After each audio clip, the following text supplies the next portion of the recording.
నమస్తే ఓరుగల్లు 9 న్యూస్ కి స్వాగతం. Mumbai Ahmedabad bullet train project పూర్తి స్థాయి పనులు 2028 నాటికి పూర్తవుతాయి. మొత్తం 508 కిలోమీటర్ల పొడవున్న ఈ ట్రాక్ నిర్మిస్తున్నారు. దీనిపై ట్రైన్ గంటకు 350 కిలోమీటర్ల వేగంతో నడుస్తుంది. 3 గంటల్లో ముంబై నుంచి అహ్మదాబాద్ చేరుకుంటుంది. ముంబై అహ్మదాబాద్ మధ్య మొత్తం 508.17 కిలోమీటర్ల రైలు మార్గం దాదాపు 21 కిలోమీటర్ల భూగర్భంలోనే ఉంటుందని తెలిపారు. మొత్తం 12 స్టేషన్లు కాగా ఇందులో 9 స్టేషన్లు గుజరాత్లో, 3 స్టేషన్లు మహారాష్ట్రలో నిర్మించనున్నారు. బుల్లెట్ ట్రైన్ రాకపోకలు సాగించే ముంబై స్టేషన్ పూర్తిగా అండర్ గ్రౌండ్లో ఉంటుంది. The national high speed rail corporation limited ఈ బుల్లెట్ ట్రైన్ ప్రాజెక్టు బాధ్యతలు భుజానికి ఎక్కించుకున్న సంగతి తెలిసిందే. 257.4 కిలోమీటర్ల FSLM ఈ విధానంలో 14 రివర్ బ్రిడ్జ్లు SBS పద్ధతిలో నిర్మిస్తున్నట్లుగా NHSRCL తెలిపింది. ఈ బుల్లెట్ ట్రైన్ ప్రాజెక్టుల కోసం 401 కిలోమీటర్ల ఫౌండేషన్ వర్క్ జరగనున్నట్లు తెలిపారు.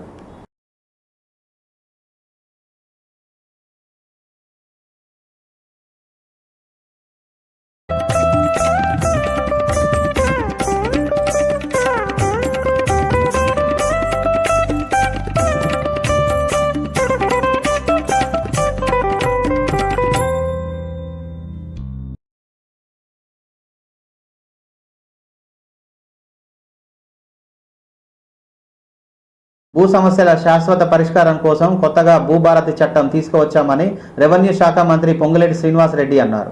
జూన్ 2వ తేదీన రాష్ట్ర వ్యాప్తంగా భూములు సర్వేలు ప్రారంభమవుతాయని, ఆగస్టు 15 నాటికి రాష్ట్రంలో రెవెన్యూ సమస్యలన్నీ పరిష్కరిస్తామని తెలిపారు. అందుకోసం 6,000 మంది సర్వేర్లను కొత్తగా నియమిస్తున్నట్లు చెప్పారు.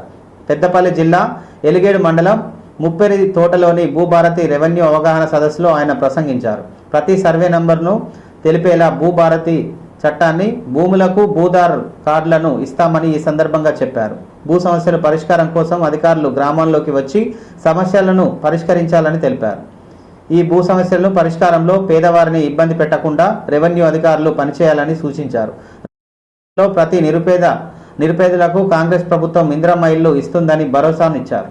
ప్రతి నియోజకవర్గానికి సంవత్సరానికి 3,500 ఇందిరమ్మ ఇండ్లు ఇస్తామని ఈ సందర్భంగా మంత్రి పొంగులేటి శ్రీనివాసరెడ్డి తెలిపారు.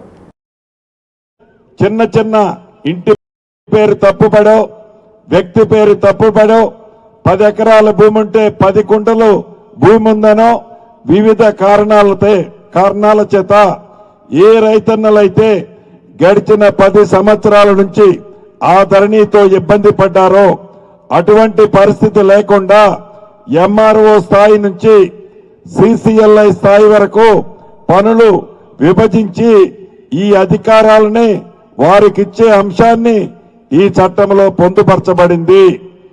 ఒకవేళ ఉద్దేశపూర్వకంగా గాని తెలియక గాని MRO గారు ఏ రైతు కన్నా ఇబ్బంది పెడితే కోర్టుకు పోవాల్సిన అవసరం లేదు. నెక్స్ట్ అప్పీలు RDO కానీ అడిషనల్ కలెక్టర్ కానీ అప్రోచ్ అయ్యే అవకాశాన్ని ఎవరు ఆర్డర్ పాస్ చేస్తే వారి తర్వాత ఇద్దరి వద్దకు కోర్టుకు పోకుండా RDO గారు కానీ, అడిషనల్ కలెక్టర్ గారు కానీ, కలెక్టర్ గారు కానీ, CCLI కానీ అదే రకంగా ప్రత్యేకమైన ట్రిబ్యునల్స్ ను కూడా ఏర్పాటు చేస్తున్నాము. దీని ఉద్దేశం కోర్టు పాలు రైతన్న కావద్దు. డిపార్ట్మెంట్ లోనే రైతుల సమస్యలను పరిష్కరించాలన్నది దీని ఉద్దేశము. ఇలా అనేక అంశాలని ఇప్పటికే గౌరవ కలెక్టర్ గారు చెప్పారు. ఈ వచ్చిన 1000 అప్లికేషన్ల చిల్లరలో 250 అప్లికేషన్లు పరిష్కారం చేశారు. జూన్ 2వ తారీఖు నుంచి రాష్ట్ర వ్యాప్తంగా ఈ పైలట్ గ్రామాలు కాకుండా మిగిలిన అన్ని గ్రామాలకి MRO స్థాయి అధికారులు, వారి కమిటీ, మీ రెవెన్యూ గ్రామాలకే అధికారులు వస్తారు. ఏ రైతన్నా కూడా ఏ ఆఫీసు చుట్టూ వెళ్ళనవసరం లేదు. గతంలో అప్లికేషన్కి 1000 రూపాయలు తీసుకునేవారు. అప్లికేషన్ కూడా అధికారులే తీసుకొస్తారు మీ దగ్గరికి. 1 రూపాయి కూడా ఇవ్వనవసరం లేదు. ఏ కోర్టుకి వెళ్ళనవసరం లేదు. ప్రభుత్వమే ఈ ప్రజా ప్రభుత్వమే మీ గ్రామాలకి, మీ ఇంటికి, మీ చెంతకి వస్తుంది. మీ సమస్యలని, మీ రెవెన్యూ సమస్యలు, ప్రైవేటు భూములు, రెవెన్యూ భూములు, ఫారెస్ట్ భూములు, దేవాదాయ భూముల మధ్య కానిగెట్లు కొన్ని ప్రాంతాల్లో ఇబ్బందులున్నాయి. వాటిని సర్వే చేసి శాశ్వతంగా ఆ బౌండరీని ఫిక్స్ చేసి భవిష్యత్తులో ఏ రైతన్నకి ఇబ్బంది కలగకుండే విధంగా ఏ రైతన్నకి రాష్ట్రంలో రాక్షస పాలన కొనసాగుతుందని వైఎస్ఆర్సీపీ అధ్యక్షుడు మాజీ ముఖ్యమంత్రి వైఎస్ జగన్మోహన్ రెడ్డి మండిపడ్డారు. కలియుగంలో రాజకీయాలు చేయాలంటే భయం కూడా ఉండదు. కేసులకు, జైళ్లకు భయపడకూడదని, అలా అయితేనే రాజకీయాలు చేయగలమని అన్నారు. తెగువ ధైర్యం ఉంటేనే రాజకీయం చేయగలమని, చంద్రబాబు చేస్తున్న రాజకీయం ఇలా ఉంటుందని జగన్ వ్యాఖ్యానించారు. స్థానిక సంస్థల ప్రజాప్రతినిధులతో మంగళవారం వైఎస్ జగన్మోహన్ రెడ్డి భేటీ అయ్యారు. డాక్టర్ బిఆర్ అంబేద్కర్ కోనసీమ జిల్లా రామచంద్రపురం మున్సిపాలిటీ, పార్వతీపురం మాన్యం జిల్లా పార్వతీపురం మున్సిపాలిటీ, శ్రీ సత్యసాయి జిల్లా రామగిరి మండలం, గ్రేటర్ విశాఖ మున్సిపల్ కార్పొరేషన్ ప్రజాప్రతినిధులతో సమావేశమయ్యారు. రాజకీయ పరిణామాలపై చర్చించారు. మన హయాంలో ఈ తరహా రాజకీయాలు చేయలేదు. స్థానిక సంస్థలు ఎన్నికల్లో మనం స్విచ్ చేశాం. తాడిపత్రి మున్సిపల్ ఎన్నికల్లో టీడీపీకి 18, మనకు 16 వచ్చినా టీడీపీ వాళ్లను లాక్కుందామని ఎమ్మెల్యేలు అడిగారు. కానీ మన పార్టీ ఎమ్మెల్యేను మనం హౌస్ అరెస్ట్ చేయించాం. ప్రజాస్వామ్యం అక్కడ ఎన్నిక జరిగేలా చూశాం కాబట్టి అక్కడ టీడీపీ గెలిచిందని అన్నారు. రాష్ట్రంలో కులం, మతం, రాజకీయాలు చూడకుండా చివరికి టీడీపీ వాళ్ళ సమస్యలు తీర్చాం. జగనన్నకు చెప్తాం, నా నంబర్కు ఫోన్ చేస్తే చాలు అని వెంటనే స్పందిస్తామని చూపాం.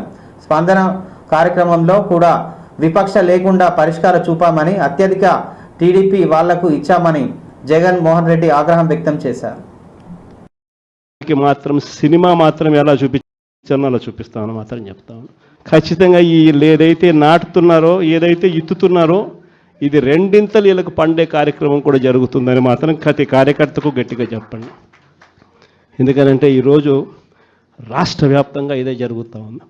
ఒక్కొక్కని కథ వింటూ ఉంటే నిజంగా మనసుకు బాధ కలుగుతుంది. ప్రతి కార్యకర్తకు నేను ఒకటే చెప్తా ఉన్నా, ఎవడెవడైతే మీకు అన్యాయం చేశాడో పర్వాలా, అన్యాయం చేయండి, చేయించుకుంటాం, టైం మీది, కానియండి, కొట్టండి అని చెప్పండి. ఆడు ఎవడు ఏం చేస్తా ఉన్నాడో పేరు రాసుకోండి. రెడ్ బుక్ అని నేను చెప్పను, కానీ పేరైతే రాసుకోండి. మీరు ఏ బుక్లో రాసుకున్నా పర్వాలా, పేరైతే మీరు రాసుకోండి. దాని తర్వాత మాత్రం అన్యాయం చేసినోనికి సినిమా మాత్రం మనం చూపిస్తామని చెప్తాను. ఆ మనిషి రిటైర్డ్ అయి ఉన్నా కూడా లాక్కొని వస్తా. ఆ మనిషి దేశం విడిచిపెట్టిపోయినా లాక్కొని వస్తా. ఎవరిని వదిలిపెట్టేది ఉండదు. గ్రేటర్ విశాఖపట్నం నుంచి వచ్చిన కార్పొరేటర్లకు 15,000, నీకు 15,000, నీకు 15,000. ఇంట్లో నుంచి వాళ్ళ అమ్మ బయటకు వచ్చింది, పిల్లల అమ్మ, వాళ్ళ చిన్నమ్మ. వీళ్ళు బయటకు వస్తే వాళ్ళని చూడగానే, వాళ్ళని చూసి నీకు 18,000 నేర్చుకునే పరిస్థితి లేదు. ప్రతి నెల కనీసం నెలకు 300 కొనే. ఇంటికి ఏ సమస్య వచ్చినా కూడా స్పందనలో చెప్తే ఆ సమస్య పరిష్కారం అయ్యేదాకా డైరెక్ట్గా సీఎంఓ పర్సూ చేసి ఎందుకు ఈ సమస్య పరిష్కారం కావడం లేదు అని చెప్పి అడిగే పరిస్థితిలో మన పాలన చేసాం. అత్యధికంగా ఆ పొద్దు తెలుగుదేశం పార్టీ వాళ్ళకి సంబంధించిన సమస్యలే. అంతగా మనం కులం చూడకుండా, మతం చూడకుండా, రాజకీయాలు చూడకుండా, మనకు ఓటు వేశారా లేదా అన్నది కూడా చూడకుండా ఆ రోజుల్లో మనం పరిపాలన అందిస్తే ఈరోజు చూస్తే ఎలాంటి పరిస్థితులు ఉన్నాయి అని కూడా. ఎన్నిక కూడా ఇప్పటికీ మెజారిటీ మనమే కాబట్టి ఎన్నిక ఎప్పుడైనా మనమే గెలవాలి. కోరం లేకపోయినా కూడా మేమే గెలిచేసినాము అని చెప్పి డిక్లేర్ చేసుకున్నారు. నియోజకవర్గంలో ఎట్టున్నారు, ప్రజాస్వామ్యం కూని అయిపోయిన పరిస్థితుల మధ్య ఈరోజు పంచినారు. రైతు అని చెప్పి ఎప్పుడైతే చూశాడు, ప్రతి నెల కనీసం వార్ ఫుటింగ్ బేసిస్ మీద పనులు వినపడకుండా చేసేందుకు దౌర్జన్యంగా జరుగుతూ ఉంది. ఫామ్ చేసుకోవడం దగ్గర నుంచి మొదలెట్టి కలిగిన తెగువ ఎవరికైనా ఉంటేనే రాజకీయ చేసే పరిస్థితి జరిపించి తాడిపత్రి మున్సిపాలిటీ సవ్యంగా జరిగించి చివరిగా తెలుగుదేశం 18 వాళ్లకు, 16 మనకు న్యాయబద్ధంగా, ప్రజాస్వామ్యబద్ధంగా ఎన్నిక జరిగింది ఆ రోజు. కానీ ఈరోజు చూస్తే పరిస్థితి ఎలా ఉంది అని చెప్పి ఒకసారి చూస్తే మనమేమో వెంటనే సీఎంఓ పర్సూ చేసి ఎందుకు ఎన్నికలు చేస్తూ ఉన్నారో రామకుప్పం చేస్తే 18 మందిలో వైసీపీ ఇదే పాలకొల్లు నుంచి వచ్చి మరోవైపున హైదరాబాద్ సిటీ మరోసారి ఉలికిపడింది. ఓల్డ్ సిటీలో జరిగిన ప్రమాదం కలకలం రేపింది. మొన్నటికి మొన్న చార్మినార్ పక్కన ఉన్న గుల్జార్ హౌస్లో ఓ ఇంటి ప్రమాదం జరిగింది. 17 మంది చనిపోయిన ఘటన మరొక ముందే ఓల్డ్ సిటీలో మరో అగ్ని ప్రమాదం ఉరుకులు పరుగులు పెట్టించింది. వివరాల్లోకి వెళ్తే హైదరాబాద్ పాత బస్తీ ఛత్రినాకా పోలీస్ స్టేషన్ పరిధిలో బోయగూడలో G+2 బిల్డింగ్లో మంటలు వ్యాపించాయి. ఈ మేరకు మంగళవారం మధ్యాహ్నం అగ్నిమాపక సిబ్బందికి సమాచారం వచ్చింది. G+2 బిల్డింగ్లోని సెకండ్ ఫ్లోర్లో చెప్పుల గోదాం ఉంది. సరుకును నిల్వ చేసుకునేందుకు ఆ ఫ్లోర్లో అక్కడ మంటలు వచ్చాయని, దీంతో పెద్ద ఎత్తున మంటలు బయటికి తన్నుకు వచ్చాయి. స్థానికుల సమాచారంతో ఫైర్ సిబ్బంది స్పాట్కు చేరుకున్నారు. రెండు ఫైర్ ఇంజన్లు మంటలను అదుపులోకి తీసుకువచ్చాయి. ఈ బిల్డింగ్ను చెప్పుల గోదాం ఉపయోగిస్తున్నట్లు సమాచారం ఉంది. అంతా రబ్బర్ కావడంతో ఆ ప్రాంతమంతా నల్లటి పొగ కమ్మివేసింది. ఫైర్ సిబ్బంది వేగంతో స్పందించడంతో మంటలు చుట్టుపక్కలకు వ్యాపించకుండా అదుపు చేయగలిగారు. దీంతో పెను ప్రమాదం తప్పింది.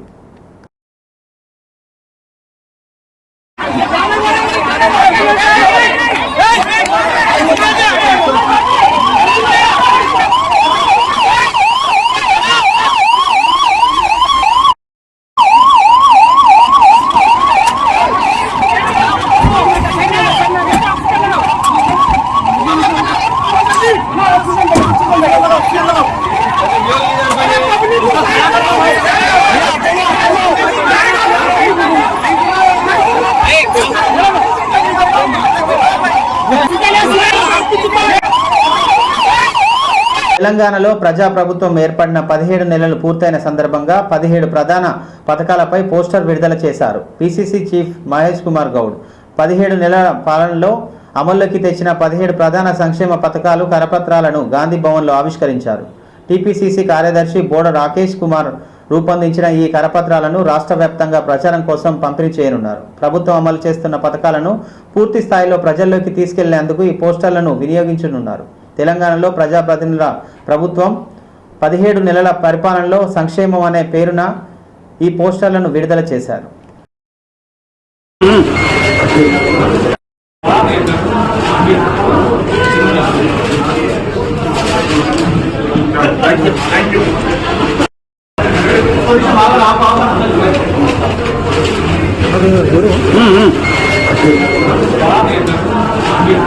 గ్రేటర్ వరంగల్ మున్సిపల్ కార్పొరేషన్ 56వ division Gopalpur Kala banquet hall నందు 1, 2, 44, 45, 46, 55, 56, 64, 65, 66 డివిజన్ల ఐనవోలు హసన్పర్తి మండలాల పరిధిలో ఉన్న నాయకులు కార్యకర్తలతో కాంగ్రెస్ పార్టీ సంస్థాగత నిర్మాణ సన్నిహిత సమావేశాన్ని నిర్వహించారు. ఈ సందర్భంగా వర్ధనపేట ఎమ్మెల్యే కేఆర్ నాగరాజు, వరంగల్ పశ్చిమ నియోజకవర్గ ఎమ్మెల్యే నాయని రాజేందర్, టెస్కాబ్ చైర్మన్ మార్నేన్ రవీందర్ తదితరుల నాయకులు కార్యకర్తలు దిశానిర్దేశం చేశారు. ఈ సందర్భంగా ఎమ్మెల్యే నాగరాజ్ మాట్లాడుతూ టీపీసీసీ ఆదేశాల మేరకు రాష్ట్ర వ్యాప్తంగా చేపట్టిన కాంగ్రెస్ పార్టీ ప్రక్షాళన చేపట్టడం జరుగుతుందని అన్నారు. కేంద్ర స్థాయి నుంచి జిల్లా స్థాయి వరకు నూతన అధ్యక్ష కమిటీల ఎంపికపై కసరత్తు ముమ్మరంగా జరుగుతుందని, పార్టీ అభివృద్ధి కోసం కృషి చేసిన ప్రతి ఒక్కరి ఈ తరుణంలో ఉపయోగకరంగా ఉండబోతుందని తెలిపారు. పనిచేసి ఉత్తమ ఫలితాలను అందించారని, బేసిక్ ఎన్నికలే పార్టీకి పునాది అని అన్నారు. రాజధానితో ఫోటో దిగినట్టు సీఎం గారితో ఫోటో దిగి బయోడేటాలో మీ photo, Aadhaar card, voter ID card చాలు. మీరు ఎప్పటి పని చేస్తున్నారు 2017 అనేది ఓటర్ ఐడి కార్డు, ఈ 3 కాదు అలా పెట్టుకోకండి. నమ్మించగలిగిన మిమ్మల్ని కూడా నా భుజస్కంధాల మీద వేసుకొని సౌత్ దర్వాజా అయితే బొక్కి పోలేదు సార్. కొంచెం అంటే సార్కు రాజకీయంలో సంబంధం లేదు అనుకుంటున్నారేమో. నేను స్టూడెంట్ ఆర్గనైజేషన్లో ఎన్ఎస్సీలో పనిచేసిన పొద్దురెడ్డి ప్రభాకర్ రెడ్డి నేను. కాకపోతే చుక్కనే కార్యకర్తలు కాదు, ఎక్కువ స్పోర్ట్స్లో ఉండట్లా సందర్భాలు వాకేబుల్కే మాలు వేదిక మీద ఉన్న పెద్దలు అందరూ అదృష్టం కలిసి రావాలని అంటారు. తప్పనిసరిగా ఇప్పుడు మీరు అప్లై చేసుకునే దాంట్లో మీ భవిష్యత్తు తప్పనిసరిగా ఉంటుంది. ఏదైనా ఒక హోదా దక్కించుకునే భావిస్తున్నా తీసుకొని మళ్ళీ అక్కడనే వాళ్ళు పిసిసి నుండి మళ్ళీ వెరిఫికేషన్ చేసే గారికి ఇస్తే తెలుసుకునే విధంగా ఉంటుంది. కాబట్టి ప్రెసిడెంట్ ఏం చేయాలి, బ్లాక్ ప్రెసిడెంట్, ఇప్పుడు మండల్ ప్రెసిడెంట్ విలేజ్లు తిరిగి విలేజ్లలో 5 పేర్లు పట్టుకొని రావాలి. విలేజ్ ప్రెసిడెంట్ 5 పేర్లు. కొన్ని దిక్కులో విలేజ్ అందరూ ఒక్కటే కూర్చొని మనం యునానిమస్ గా పేరు అనుకొని మీ గ్రామ స్థాయిలో మీరు అనుకుని ఉంటే దానికి కూడా ఏం ప్రాబ్లం లేదు. మండలిగా అందరు కలిసి ఊరంతా ఒకటి అయినాక మేము ఎవరు చెప్పడానికి ఏం వీల్లేదల్లా. సందర్భాలు చూసినా మనం కొన్ని అయిపోయిన తర్వాత కూడా ఏమున్నది 15 నెలలైంది 16 నెలలైంది మాకు ఏం చేయలేదు ఇంకేం చేస్తున్నారు అనేది భావన 100% ఉన్నది. అలా ఎటువంటి అనుమానం లేదు. ఈ 2 నెలల్లో అన్ని కూడా కంప్లీట్ చేయడానికి అన్ని దిక్కులో కూడా 2 నెలలకు 2 టర్మ్. మరిగా ఇంకా ముఖ్యంగా చెప్తున్నా, మనకు కష్టాలు అనేవి ప్రతి ఒక్కరికి ఉన్నాయి. ఎవరికి లేక లేదు. కష్టపడ్డ వాళ్ళకు ఉన్నాయి, ఎన్నేళ్ళకి పనిచేసే వాళ్ళకు ఉన్నాయి. కొత్తగా వచ్చిన వాళ్ళకు కూడా మనం నిర్లక్ష్యం చేయడానికి వీలు లేదు. ఎందుకంటున్నా అంటే మనమేముంటే గెలిచే వాళ్ళం కాదు, కొత్త వాళ్ళని తెచ్చుకోవడం కూడా కొంచెం మనకు ప్లస్ అయిందని అప్పుడు జాయిన్ కావడం అనేది. జిల్లా హెడ్ క్వార్టర్ లో లేకపోతే ఆఫీసులో ఉంటాం, కానీ సమస్యను ఎప్పుడు పబ్లిక్ లో తీసుకపోతే పార్టీ కానీ మనం కానీ చురుకన అవుతాం, ఎదుటి వారికి అవకాశం ఇచ్చిన వాళ్ళం అవుతాం. ఇప్పుడు ఎలక్షన్స్ ఉన్నాయి, లోకల్ బాడీ ఎలక్షన్స్ ఉన్నాయి, పార్టీ పదవులు ఉన్నాయి, అన్ని ఉన్నాయి. ఇది రాని వాళ్ళకి ఒకరికి ఒకరు రాని వాళ్ళకి ఇంకోది అంటే ఎట్లా చెప్పి పెట్టి తిరగబడాలి. ఎవరికి బలం ఉంటుందో ఎవరైతే చేయగలుగుతారో వాళ్ళకి అవకాశాలు ఇచ్చే విధంగా కొత్త సంస్కృతి సాంప్రదాయానికి మన ముఖ్యమంత్రి రేవంత్ రెడ్డి గారు, మహేష్ కుమార్ గౌడ్ గారు శ్రీకారం చుట్టడం జరిగింది. కాబట్టి నమ్మకం అనేది ఎప్పుడు సన్నగిల్లకుండా చూసుకోండి. తప్పకుండా మీ అందరికి అవకాశాలు వస్తాయి. 2 రోజులు వెనుక ముందు, అంతేగాని రాలేదని ఆ క్షణిక ఆవేశంతో ఎల్లుండి పెడితే ఏమైతే టీవీలో వస్తుంది, పేపర్లు వస్తుంది, ఇవాళ వస్తుంది, రేపు ఏమి వస్తుంది, ఎల్లుండి ఏమవుతుంది, చురుకన అయిపోతాం, మనం చురుకన అయిపోతాం. బ్యాంకులు జిల్లాకు సంబంధించిన నిర్దేశిత లక్ష్యాన్ని చేరుకోవాలని హన్మకొండ జిల్లా కలెక్టర్ ప్రావీణ్య అన్నారు. మంగళవారం హన్మకొండ జిల్లా కలెక్టరేట్ కాన్ఫరెన్స్ హాల్లో జరిగిన వివిధ బ్యాంకుల అధికారులు, వివిధ అధికారుల శాఖలతో జిల్లా స్థాయి సంప్రదింపుల కమిటీ సమావేశాన్ని నిర్వహించారు. ఈ సమావేశంలో 2024-25 ఆర్థిక సంవత్సరంలో ఆర్థిక లక్ష్యం 7,413 కోట్లు కాగా ఇందులో 6,214 కోట్లు బ్యాంకుల వారీగా వితరణ జరగగా ఇప్పటి వరకు చేరుకున్న ఆర్థిక లక్ష్యాలు వ్యవసాయేతర పరిశ్రమలు, ఆర్ఎస్సిటి, పిఎం ఈజీపీ, ఆర్థిక అక్షరస్యత, డిఆర్డిఓ, వెప్మా, మహిళా స్వయం సహాయక సంఘాలు, బ్యాంకు లీకేజీలు, బ్యాంకుల వారీగా అందించిన రుణాలు, ఆర్థిక చేరికలు, లక్ష్యాల ప్రణాళిక తదితర అంశాల బ్యాంకర్లతో సమీక్షించారు. సమీక్ష సమావేశం అనంతరం జిల్లా సంప్రదింపుల కమిటీ చైర్మన్ జిల్లా కలెక్టర్ ప్రావీణ్య మాట్లాడుతూ దామెర మండలానికి సంబంధించిన బ్యాంకును ప్రజలకు అందుబాటులో ఉండే విధంగా చర్యలు చేపట్టాలని బ్యాంకు అధికారులకు ఆదేశించారు. వార్షిక రుణ ప్రణాళిక ఆధారంగా బ్యాంకులో నిర్దేశిత లక్ష్యాలు చేరుకోవాలని సూచించారు. జిల్లాలోని గ్రామీణ పట్టణ ప్రాంతాలలో రాజీవ్ యువ వికాసం పథకం లబ్ధిదారులకు ఎంపికకు బ్యాంకర్లకు సహకరించాలని అన్నారు. మహిళా స్వయం సహాయక సంఘాలు పురోగభివృద్ధి సాధించడానికి బ్యాంకుకు లింకేజీలు, రుణాలను అందించాలని అన్నారు.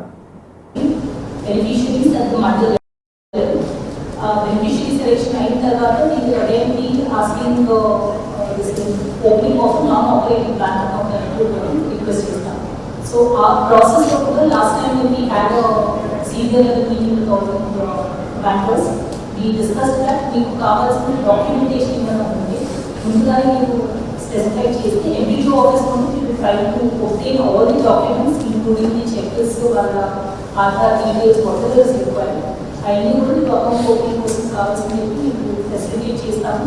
But once the beneficiary is selected, we want the account to be opened as soon as possible, so that the sanction order each next day itself they will be able to make the purchase of whatever enterprise that they are planning for. And payment also can be made immediately for the enterprise. So grounding ki kuda manaki timeline will be very short timeline kabatti we request to all to work this will. This will close this meeting and thank you.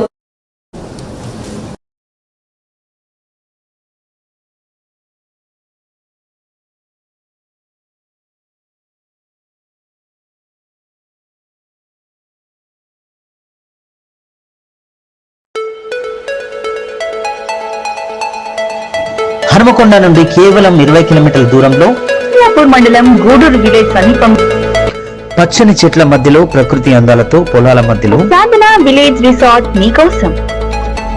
Sadhana village resorts, games room, play ground, swimming pool, sound system, food supply, మీకు కావలసిన వస్తువులు 4 AC కాటేజ్లతో ఆహ్లాదకరమైన ప్రదేశంలో తీర్చిదిద్దాం. Sadhana lodge, AC, non AC room, Alankar center, Hanamkonda సౌకర్యం కలదు. అతి తక్కువ ధరలతో మీ సాధన విలేజ్ రిసార్ట్స్ మీకు అందుబాటులో.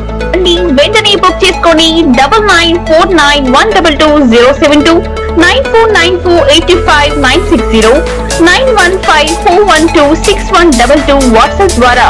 అతి తక్కువ ధరలతో మీ సాధన విలేజ్ రిసార్ట్స్ మీకు అందుబాటులో.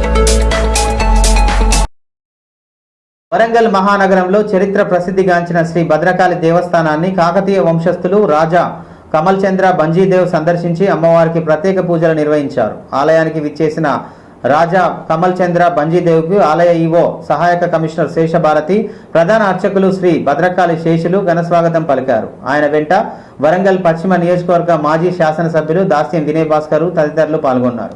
పూజ అనంతరం ఆయన సంపన్న మండపంలో అర్చకుల వేద పండితుల మహా ఆశీర్వచనం నిర్వహించి అమ్మవారి శేష వస్త్రాలను బహుకరించి ప్రసాదం అందించారు.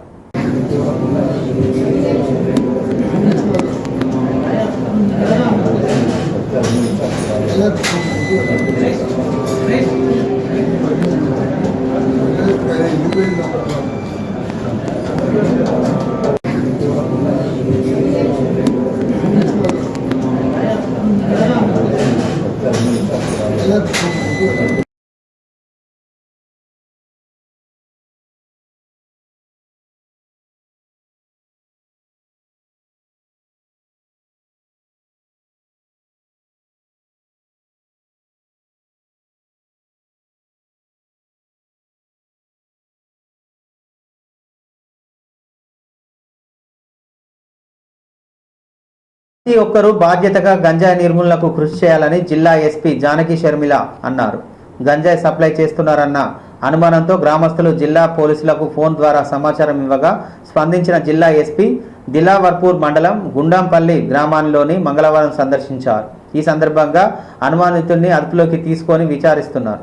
ఈ సందర్భంగా నిజామాబాద్ ఎస్పీ మాట్లాడుతూ గుండంపల్లి గ్రామస్తుల వల్లే ప్రతి ఒక్కరూ బాధ్యతగా తీసుకొని అక్రమంగా గంజాయి అమ్ముతున్న, కొనుగోలు చేస్తున్న సమాచారం ఇవ్వాలని, గంజాయి నిర్మూలనకు సహకరించాలని ఎస్పీ కోరారు. అందరికీ రిక్వెస్ట్ చేసేది ఏంటంటే ఈ ప్రజల్లాగే వేరే విలేజెస్ కూడా అందరికీ ఇన్ఫర్మేషన్ ఇస్తే వెంటనే పోలీసులు వచ్చి వాళ్ళని మాకు సహకరించాలి. ఎందుకంటే అన్ని విలేజెస్లోనూ పోలీసులు పట్టుకోవాలంటే కూడా కొద్దిగా ఇబ్బందిగా ఉంది. సో మీరు కూడా ఇన్ఫర్మేషన్ ఇస్తే మేము మరింత యాక్టివ్గా పనిచేసి గంజాయి నిర్మూలనకి మనం అందరం కలిసి ఇందులో పాత్రధారులు అవ్వచ్చు. Thank you. పిల్లలు ఇక్కడ అవునా అని చెప్పాను. పేపర్ ఎవరు ఎవరని చెప్పేసి నాకు అర్థం కాలేదు. మన ఉన్నా అని చెప్పండి ఏమున్నా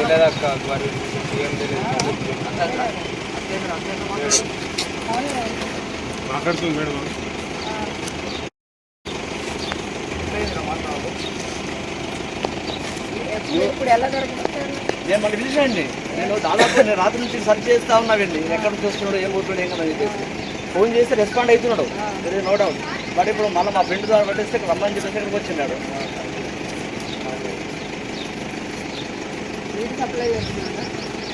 తెలియదు మేడం. మొత్తం రాత్రి పండుగల ఫోన్ చేస్తే ఉన్నదంటున్నా అంటాడు నాకు మేడం. మా దగ్గర ఘోరంగా ఉన్నది మేడం. ఇక్కడ ఉన్నదంటున్నా వేరే వాళ్ళు వేరే ఎక్కడికి తీసుకుంటారు. వేరే కారు నంబర్ చేయమని మన కారు నాకు మళ్ళీ మన గ్రూప్ తెలంగాణ పట్ల ఒకసారి మన గ్రూప్లో ఒకసారి ఇంత ఓపెన్ లేదు మేడం. అట్లా కాదు మేడం.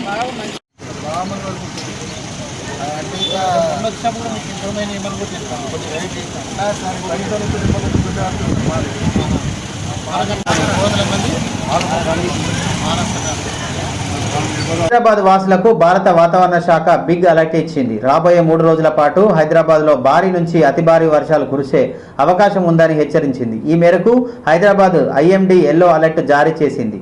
3 రోజుల పాటు ఆకాశం మేఘావృతం ఈదురుగాలులతో కూడిన వర్షాలు పడతాయని తెలిపింది. హైదరాబాద్తో పాటు తెలంగాణలో ఇతర జిల్లాల్లో కూడా మే 23 వరకు ఉరుములు మెరుపులు ఈదురుగాలులతో కూడిన వర్షాలు పడే ఛాన్స్ ఉందని ఐఎండీ అంచనా వేసింది. హైదరాబాద్తో సహా తెలంగాణలోని వివిధ ప్రాంతాల్లో రాబోయే 3 రోజుల్లో విస్తృతంగా వర్షాలు కురిసే అవకాశం ఉంటుందని ఆయన వెల్లడించారు.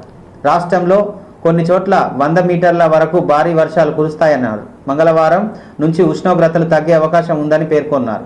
రానున్న 3 రోజులలో హైదరాబాద్తో పాటు రాష్ట్రంలో వివిధ జిల్లాల్లో భారీ వర్షాలు కురిసే అవకాశం ఉంటుందని ఐఎండీ హెచ్చరికలు నేపథ్యంలో రాష్ట్ర యంత్రాంగం అప్రమత్తమై ఉండాలని తెలిపారు. ఈ మేరకు లోతట్టు ప్రాంత ప్రజలను అలర్ట్ చేసింది. వరద నీరు నిల్వ ఉండే ప్రాంతాలను గురించి తగిన చర్యలు తీసుకోవాలని అధికారులకు ఆదేశాలు పంపింది.